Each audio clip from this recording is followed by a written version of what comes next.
Estou trazendo um assunto sobre gravitação universal.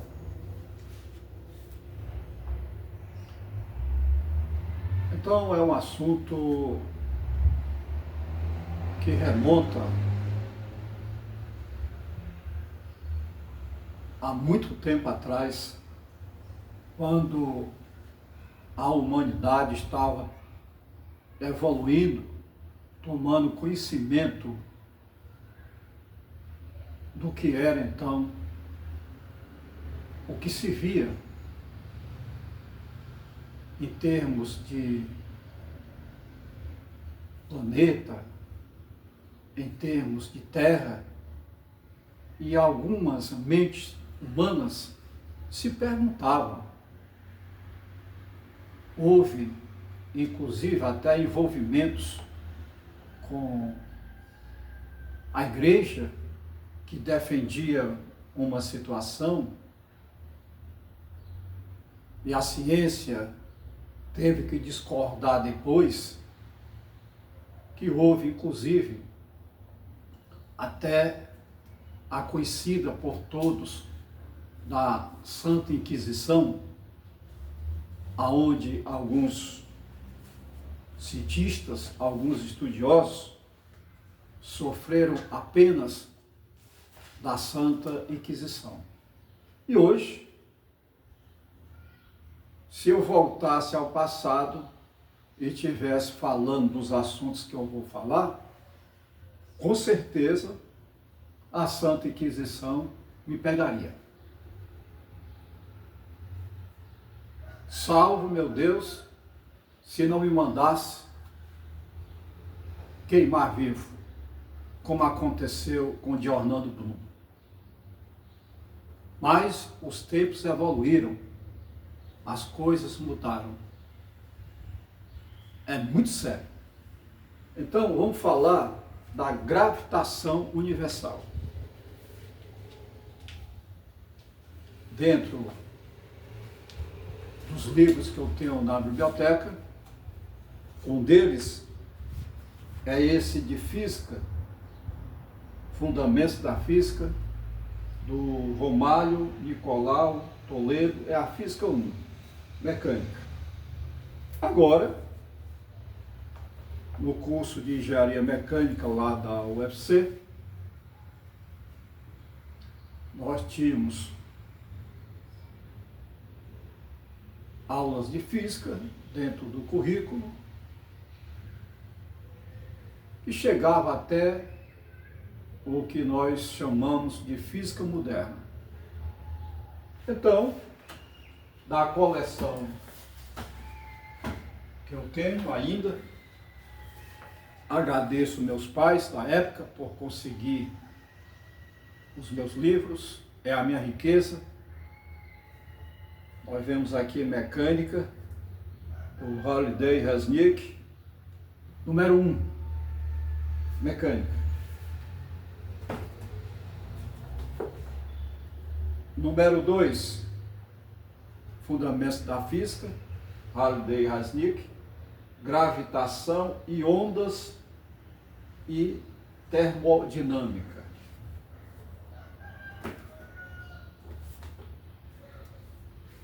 Fundamentos da Física 3, Halliday Resnick, Eletromagnetismo.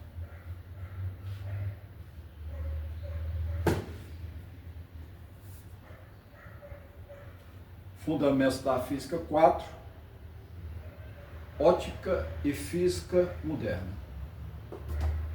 Então, nós tivemos um curso de todos os fundamentos da física, que envolvia a parte mecânica, a parte de eletromagnetismo e todos os assuntos pertinentes ao entendimento da física, para aplicar então na engenharia.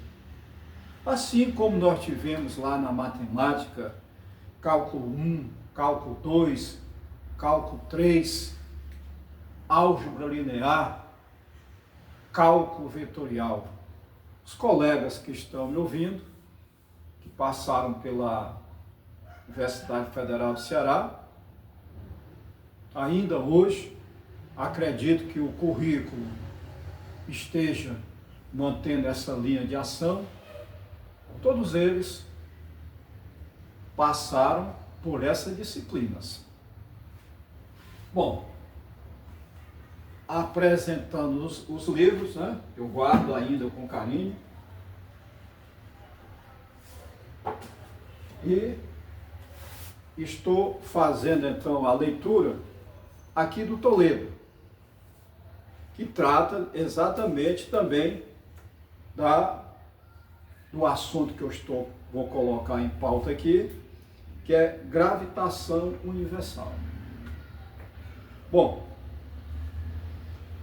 a introdução. Desde cedo, na história da humanidade, há registro de observações dos corpos celestes. Antigos escritos chineses falam de fenômenos astronômicos, como eclipse, surgimento de cometas e etc. Isto era visto, olhava para o céu, via aquela labareda de fogo no céu, e eles ficavam se perguntando o que era aquilo.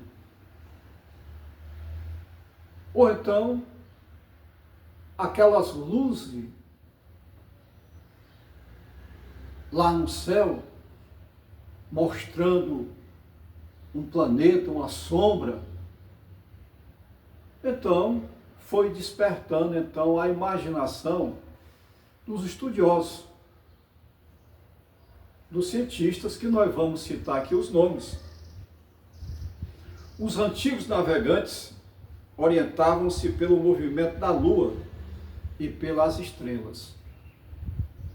As mitologias gregas, romana e de outros povos do passado colocavam seus deuses no céu.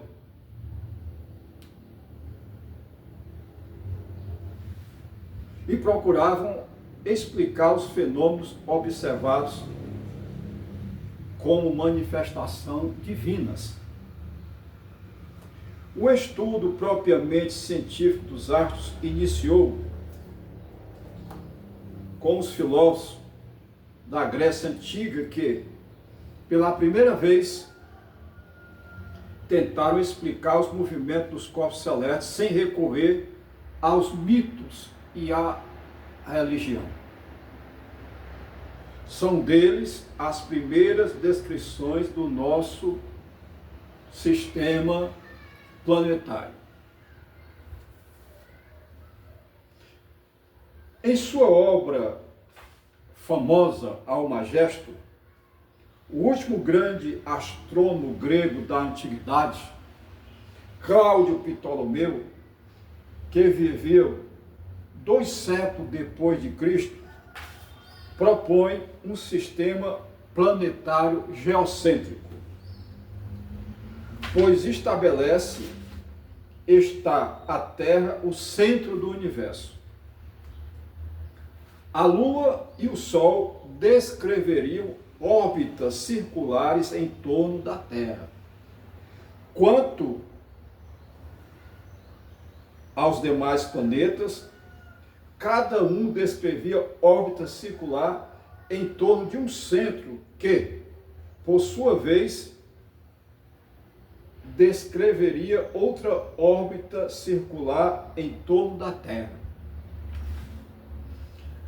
Esse artifício era necessário para explicar as observações dos movimentos dos planetas no céu.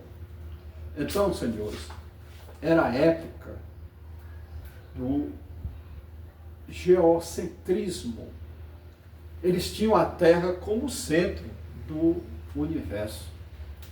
E quando se vê aqui na figura, nós temos aqui, até aquela época, o sistema planetário de Ptolomeu tinha a Terra como centro. Depois vinha a Lua, Mercúrio, Vênus,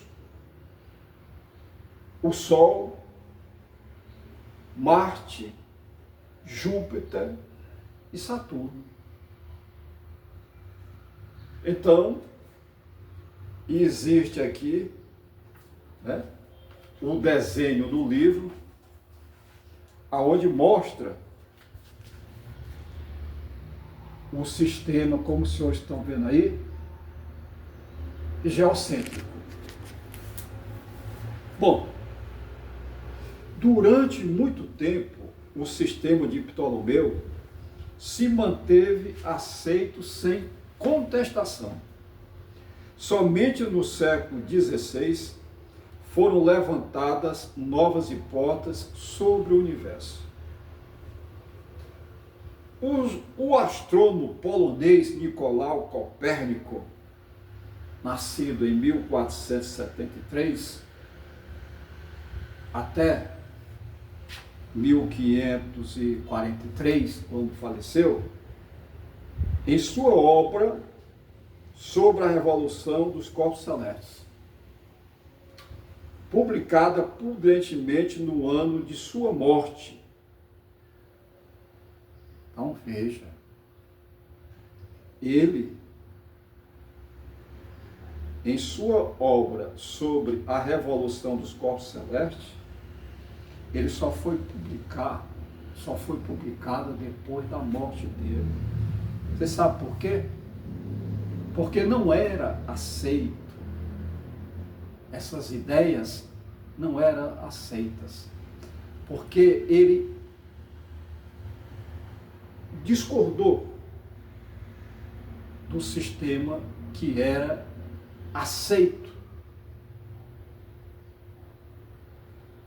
de Ptolomeu, aonde a Terra era o centro. E os planetas giravam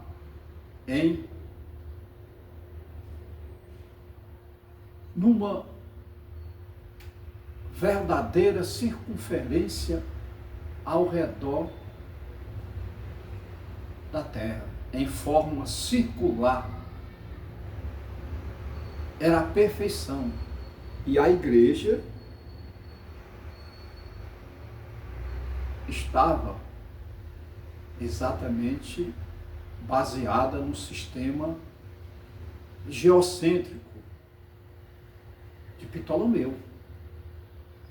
Com as ideias de Copérnico, começaram as coisas mudar. Então,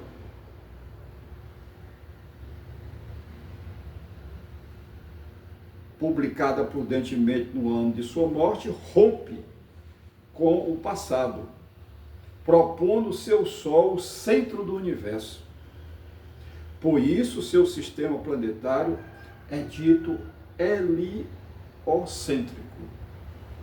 Os 6 planetas então conhecidos naquela época, Mercúrio, Vênus, Terra, Marte, Júpiter e Saturno, nessa ordem, descreviam órbitas circulares também em torno do Sol.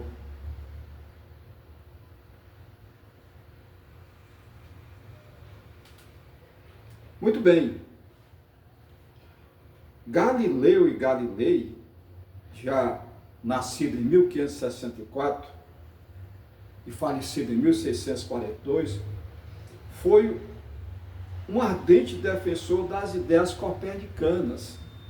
A utilização de instrumentos ópticos de maneira sistemática nas observações astronômicas lhe possibilitou obter fortes evidências a favor do sistema planetário heliocêntrico de Copérnico. Uma das evidências foi sua descoberta do satélite de Júpiter. Se havia corpos, os satélites, que giravam em torno de um planeta, no caso Júpiter, a Terra não poderia ser o centro do universo. Ele começou a concluir. Entretanto, coube a um jovem astrônomo alemão, contemporâneo de Galileu, Johannes Kepler, nascido em 1571 e falecido em 1630, estabelecer de forma definitiva como os planetas se movem em volta do Sol. Discípulo e assistente do astrônomo dinamarquês Tycho Brahe, nascido em 1546, falecido em 1601, Kepler herdou os registros das pacientes e precisas observações de seu mestre, que lhe possibilitaram, após muito estudo e trabalho, enunciar as 3 leis que descrevem o movimento planetário. Hoje sabemos que o sistema solar é constituído de 9 planetas: Mercúrio, Vênus, Terra, Marte, Júpiter, Saturno, Urano, Netuno e Plutão, que nessa ordem descrevem órbitas elípticas ao redor do Sol. Então, está exatamente contestada o sistema geocêntrico de Ptolomeu. Kepler conclui que o sistema é o que Nicolau Copérnico concluiu ser ele heliocêntrico, e daí veio os questionamentos que hoje nós temos na modernidade.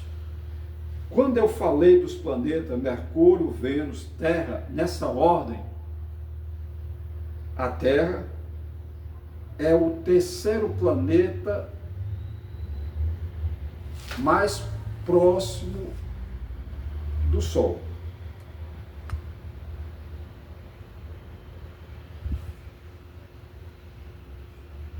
Porque o primeiro é Mercúrio, o segundo é Vênus e o 3º é a Terra. Nessa sequência, se distanciando, vem Marte, depois Júpiter, Saturno, Urano, Netuno e Plutão. Plutão, dentro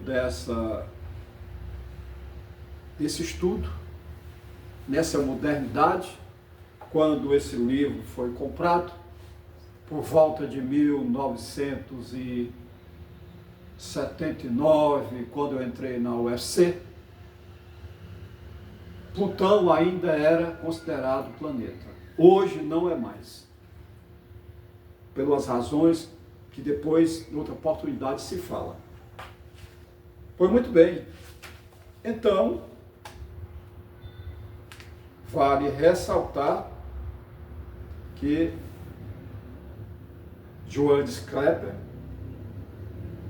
realmente, com as suas leis, aonde a primeira lei de Kepler é a lei das órbitas,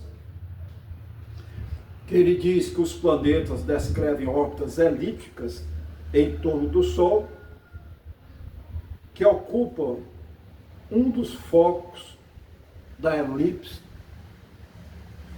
descrita. E ele, Kepler, veja o que é que diz aqui. Conta-se que ao descobrir que as órbitas descritas pelos planetas não eram circulares, mas sim elípticas, Kepler se sentiu profundamente decepcionado. Apesar de cientista, seu arraigado espírito religioso tinha dificuldade em aceitar que Deus tivesse criado algo que não fosse perfeito. Porque a forma circular é tida como perfeito, mas a forma elíptica não. A crença predominante em sua época era de que o movimento dos astros, sendo uma criação divina, teria de ser circular, considerando o movimento perfeito. Por isso a igreja defendia o sistema geocêntrico, que vinha lá ainda de Ptolomeu, 2 séculos depois de Cristo.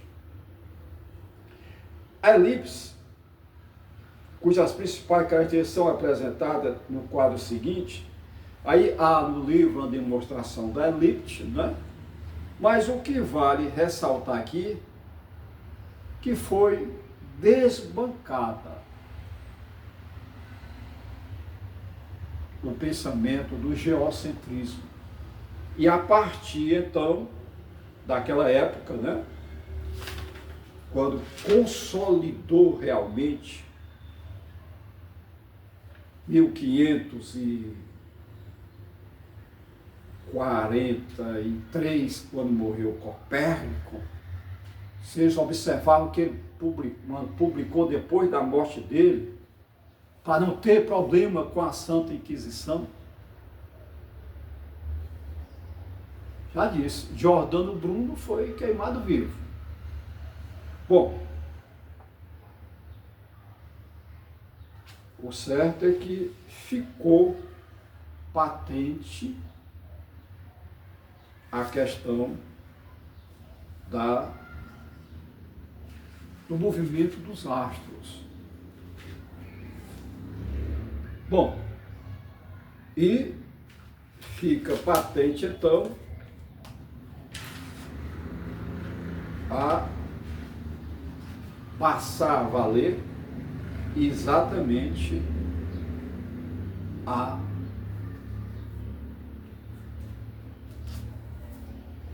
crença no sistema heliocêntrico, com o Sol como centro. Bom, para entrar no assunto, é uma parte introdutiva aqui, então começaram-se a estudar, e tem lá a lei da gravitação universal. Então, analisando as leis de Kepler, aí entra em cena Isaac Newton. Newton notou que as velocidades dos planetas variam ao longo da órbita em módulo e direção. Como a variação da velocidade é devida a forças, Newton concluiu que os planetas e o Sol interagem à distância com as forças gravitacionais.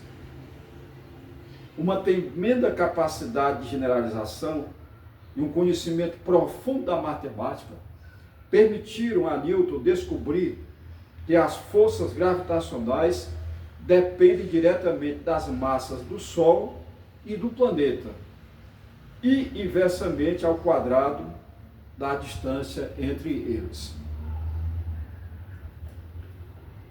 Esse resultado tem validade geral, podendo ser aplicado a quaisquer corpos materiais,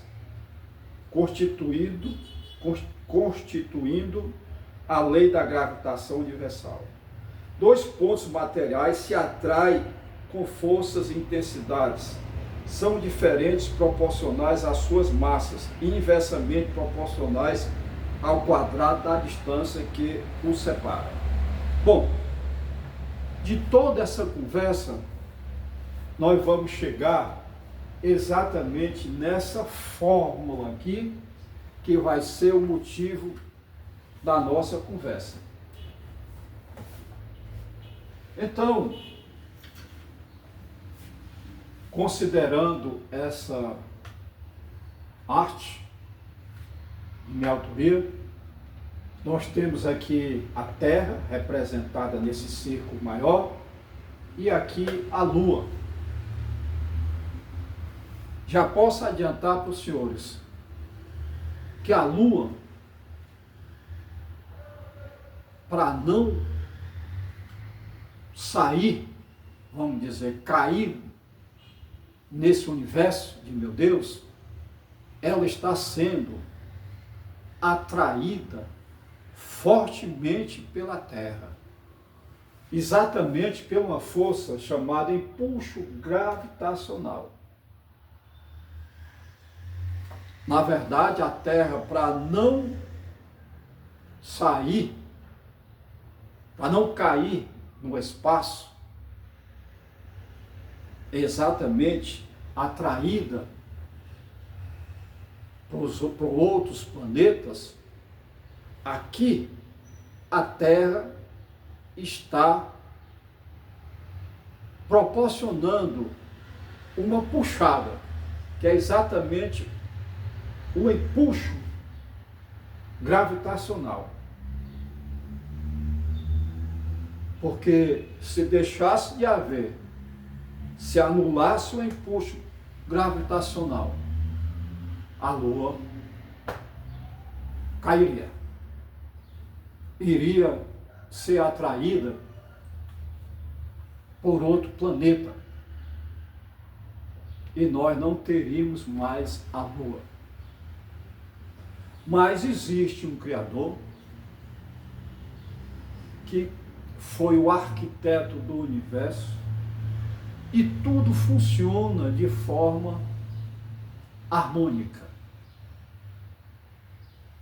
Embora o mundo esteja passando por várias mudanças. Mas vale ressaltar que agora nós estamos distante da Lua de 384.400 quilômetros. Aqui nos livros. Para quem gostar do assunto, é estudar, pesquisar. E essa Lua, ela está caindo, circulando. Não vamos falar que ela vai descrever uma órbita ao redor da Terra, possivelmente não tão circular, mas ela vai descrever essa órbita. Essa órbita, quando ela estiver descrevendo, vai levar 27,3 dias para completar uma volta ao redor da Terra.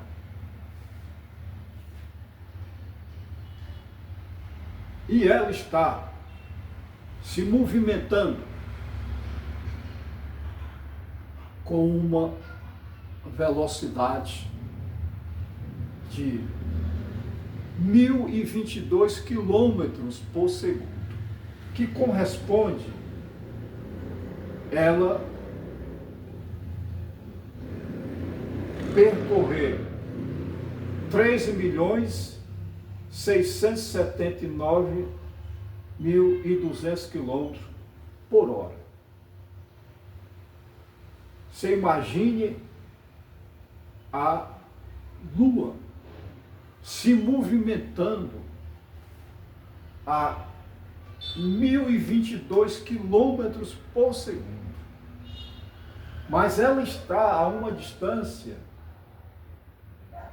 de 384.400 quilômetros da Terra. Agora, é que vem um desfecho. Para a Lua não cair, não se perder no espaço, atraída por outros planetas, o que faz com que isso aconteça é esse empuxo gravitacional. Então existe um cálculo aonde nós podemos calcular a força que está atraindo a Lua para a Terra, e ela fica dando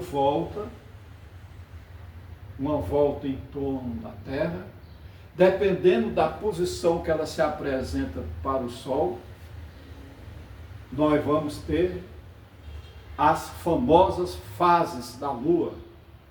A primeira é a nova. Ninguém vê a Lua nova.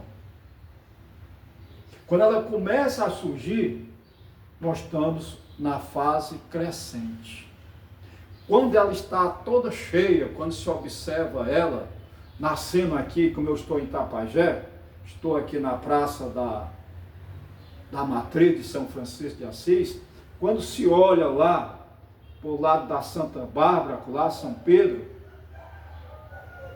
se ela estiver cheia, se vê todo o globo circular da lua luminoso. É o que se chama lua cheia. Com o passar dos dias, ela entra na fase minguante. Então, a última fase da lua é a fase minguante. Então, as fases da lua são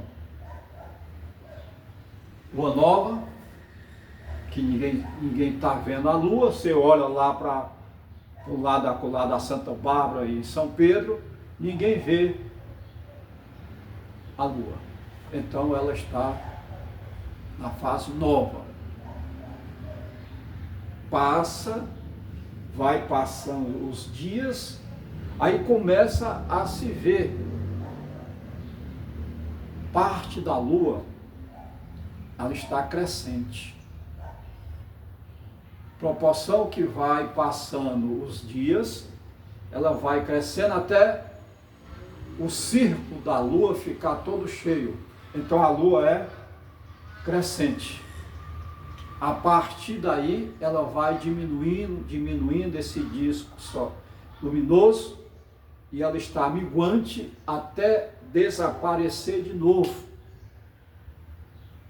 É o que nós chamamos de desaparece a lua nova. Ela surge como nova. Essa é a intuição. Ela estava desaparecida, porque a luminosidade dela foi diminuindo, desapareceu. Em função da posição dela com relação, ela fica numa posição entre a Terra e o Sol, e a partir dessa luminosidade que o Sol faz na superfície da Lua, é que nós vamos ter as 4 fases. Quando não tiver essa luminosidade do Sol sobre a Lua, nós chamamos de nova. Quando começa o Sol refletir lá, e a gente observar aqui, é crescente. Quando tiver toda cheia, é lua cheia. Depois vai desaparecer de novo. Muito bem. Então, os cientistas desenvolveram essa fórmula, aonde tem essa G, que é uma constante gravitacional, que pode ser pesquisada para quem gosta de estudar. E fato é que o nosso objetivo aqui é dizer qual a força que a Terra está atraindo a Lua para ela não cair, não fugir, não cair no espaço atraído por outros planetas. É exatamente nessa linguagem mais direta, sem muito cientismo, é o impulso gravitacional.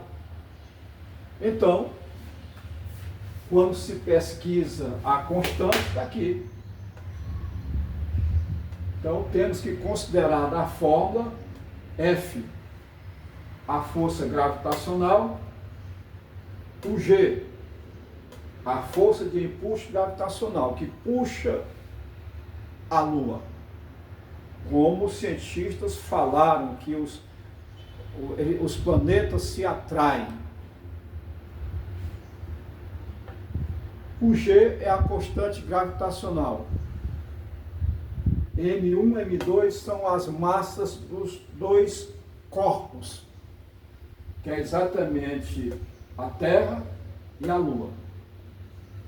O G é a constante gravitacional. A explicação está aqui. O R é a distância entre a Terra e a Lua. E esses dados estão aqui. A massa da Terra é 5,97237 vezes a 1024. Isso aqui é uma potência. É como se eu botasse 5,97237 e em vez da vírgula contasse 9237 e botasse mais um 19 zero.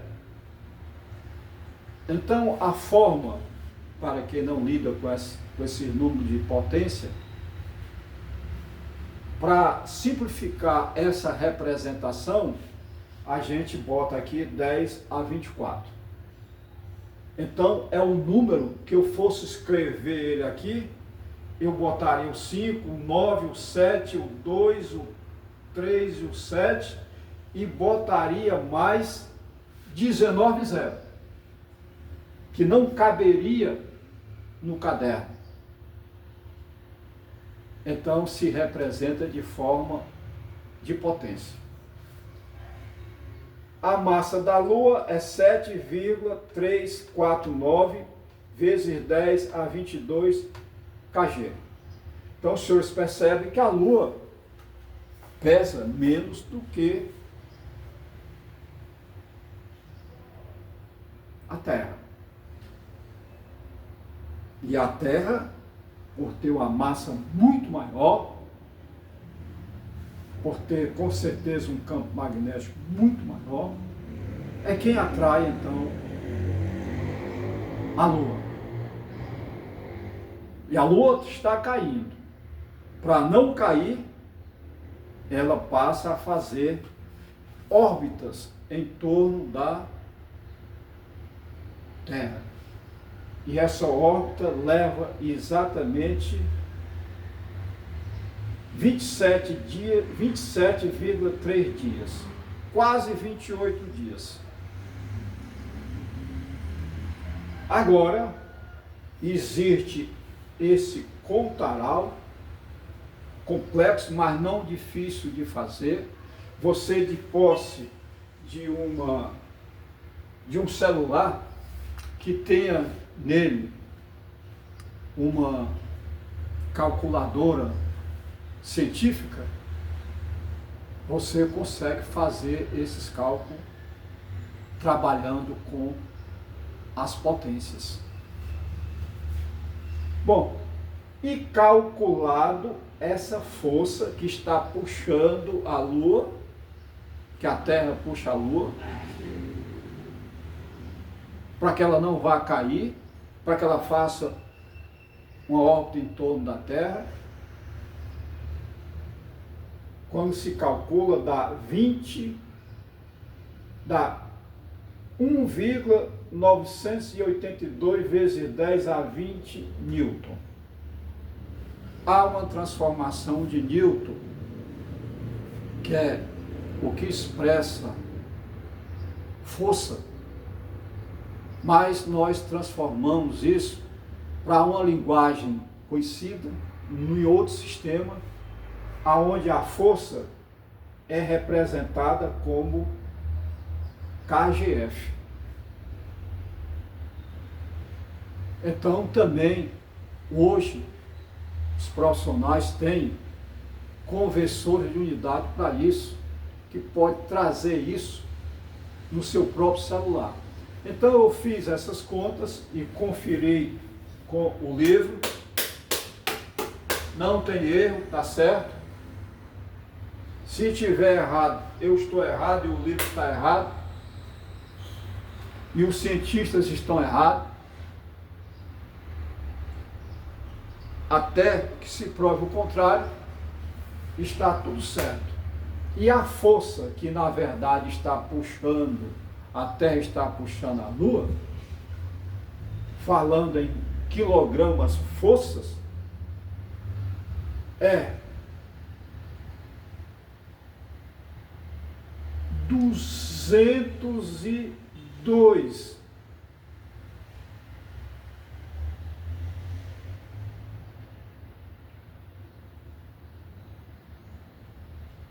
trilhões de quilograma-força. Vocês observam que aqui tem 1, 2, tem 3, 3, 3. Então, 202 trilhões e 100 milhões de quilogramas força é a Terra puxando a Lua.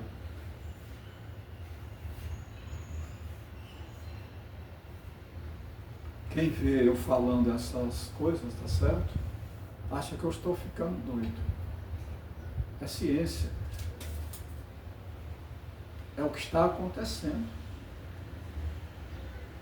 E gostaria de dizer para os senhores que nós devemos a esses homens que estudam, que carregam a humanidade nas costas, que nos proporcionam bens em termos de conhecimentos.